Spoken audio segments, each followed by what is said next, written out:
Hey, did you know that you can improve your anatomy drawings by just seeing one simple hack? In this video, I'll reveal that hack you will never forget.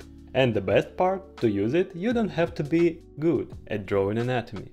My name is Arseny, I'm a professional artist working in the game industry. Let's get started. When I was starting drawing anatomy, I always felt stuck at the same point. Legs. Every time I drew them randomly, and in the end, every drawing I'm done seemed to be wrong. Why? I just didn't know how to place calves and ankles. Should I draw them like this or like that? And none of the answers was right. So I failed many more times until I learned one simple thing. It's an angry face.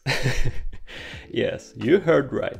Let me explain. I'm sharing my professional experience with you completely for free. Or almost. You can leave a like and it would be a great payoff for me. Thank you. Imagine the face with very angry brows and mouth. Pretty scary, right?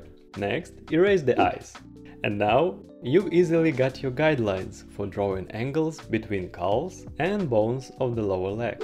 Remember this hack every time you're drawing legs and subscribe for more.